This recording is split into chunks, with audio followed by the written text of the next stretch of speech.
Thank you very much, Mr. Chairman.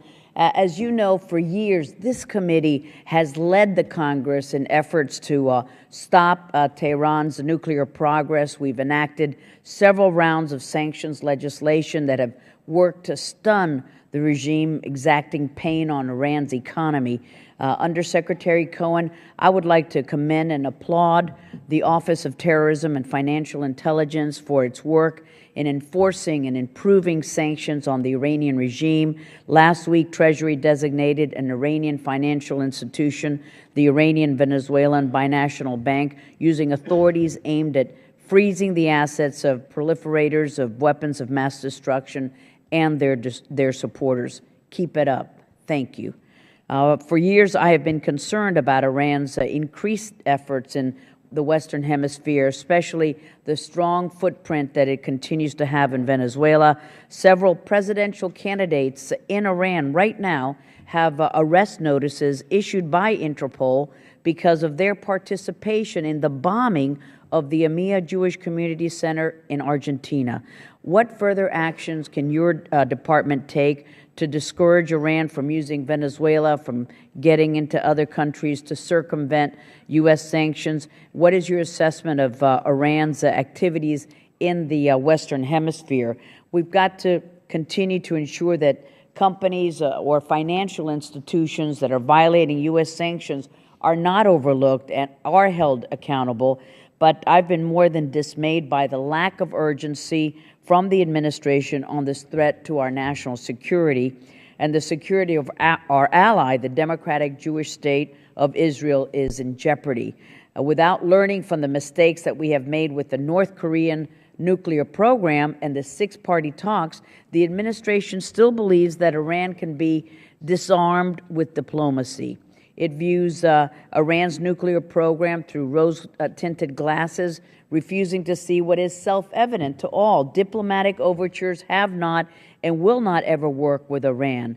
Ambassador Sherman, when you testified before this committee in October of 2011, you said correctly, sanctions are most effective when they are severe and when they are enforced. Yet 2 years later, the administration continues its engagement policy. Do you believe that engagement with Iran will yield positive results? What concessions has the administration offered to keep negotiations on the table, if any?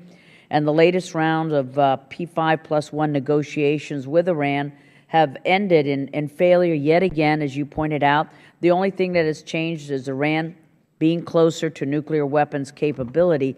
It's like Charlie Brown and the football. When will the administration learn that Lucy will still pull that football away? I agree that sanctions must be fully and vigorously enforced. Why then does state continue to not fully implement certain sanctions? Why do you provide waivers on others, like repeatedly providing 20 sanction waivers to countries buying Iranian crude oil? Also this week, the administration announced that the U.S. will not participate at the ambassadorial level in the upcoming conference on disarmament upon hearing that Iran is set to chair this session, but stopped short of saying that we will withdraw completely. And so we miss yet another opportunity to bring about change at the UN.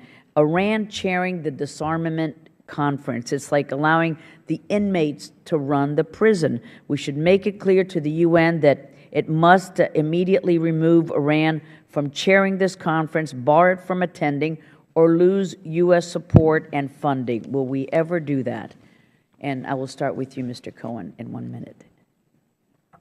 Well, first, Congresswoman, let me say thank you very much for your kind words. I know that for the hundreds of dedicated career civil servants who work in the Treasury Department, what you have to say is very much appreciated, and I appreciate your words. With respect to the actions that we've taken in Venezuela and the Western Hemisphere more generally, as you know, we designated the Iranian Venezuelan Binational Bank last week. We have in the past designated IRGC-related entities that are involved in the construction industry in Venezuela. We are very much focused on any efforts by Iran to expand its footprint in South America and Central America. whether it's through the IRGC, through their intelligence services, through their efforts to export oil, whatever it may be. This is something we are tracking extremely closely and are Thank you poised very much. to respond. I'm sorry my time is up. Thank you. Thank you, Ambassador. We'll go now to